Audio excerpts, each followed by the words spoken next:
प्यारे बच्चों, कैसे हैं आप सब? अच्छे हैं ना?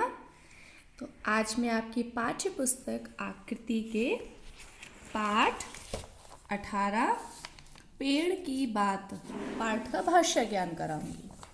तो चलिए शुरू करते हैं। देखिए, प्रश्न संख्या 6, 3 पर्यायवाची शब्द लिखो। अब पर्यायवाची शब्द का एक और अर्थ होता है, उसका वो होता है समानार्थी शब्द। अगर आपसे समानार्थी शब्द पूछा जाए तो भी आप समझ जाइए कि वो पर्यायवाची शब्द ही हैं। तो देखिए, यहाँ पर हमें कुछ शब्द दिए हैं, हमें इनके 3 पर्यायवाची लिखने हैं। देखिए, पहला दिया है वर्षा। तो वर्षा का क्या लिखेंगे हम? पावस, बरसात और बारिश। ठीक है। अब आगे देखिए, शिशु। शिशु का लिखेंगे सुत, बालक, कुमार। अब आगे देखिए, वृक्ष। वृक्ष का लिखेंगे विटप और तरु और अंतिम पेड़। आगे देखिए, शरीर। शरीर का लिखेंगे कलेवर, गात्र और काया। ठीक है। तो आगे लिखते हैं। आगे देखिए क्या है हमारा प्रश्न संख्या 7, विलोम शब्द लिखो। अब देखिए, यहाँ पे कुछ शब्द दिए हैं, हमें इनका विलोम शब्द लिखाना है, यानी कि इनके उल्टा अर्थ वाले शब्द लिखने हैं। देखिए, बाहर। बाहर का विलोम क्या हो जाएगा? अंदर। मजबूत। मजबूत का क्या हो जाएगा? कठोर, सॉरी कमजोर। हमें विलोम लिखना है ना, तो मजबूत का हो जाएगा कमजोर। ठीक है।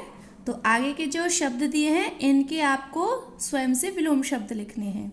अब देखिए, प्रश्न संख्या 8, वाक्यों में प्रयोग करो। अब देखिए, यहाँ पर आपको पता है वाक्य प्रयोग कैसे करते हैं। कि जो शब्द हमें दिया गया है उसका उस शब्द का प्रयोग करते हुए हमें वाक्य बनाना है। तो देखिए, ये दिया है पहला सुकोमल। अब सुकोमल का वाक्य लिखेंगे हम, शिशु के सुकोमल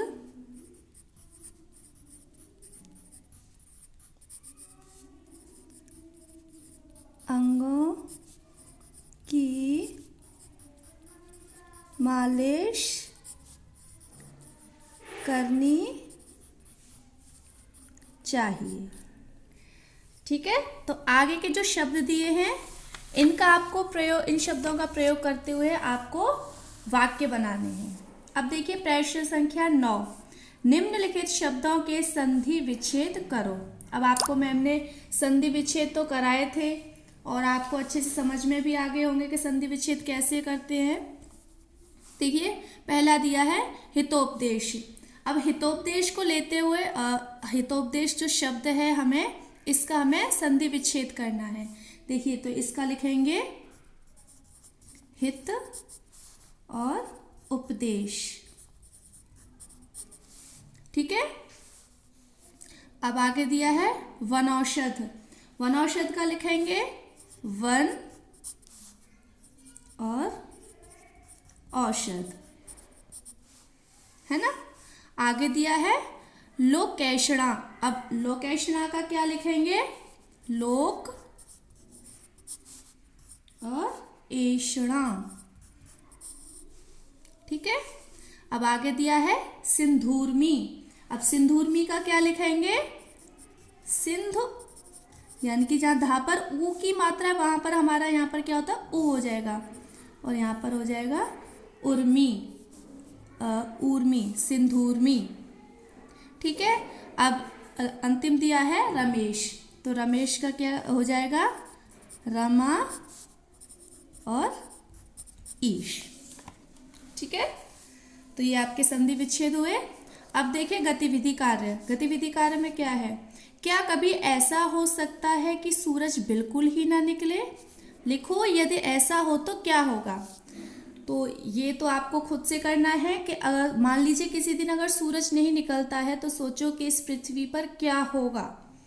तो ये आपको अपने विचार इन पंक्तियों में लिखने हैं। तो अब आपका गृह कार्य है कि आपको पृष्ठ संख्या 105 और 106 पर प्रश्न संख्या 6, 7, 8, 9 और गतिविधि कार्य आपको अपनी किताब में ही पूरा करना है। ठीक है।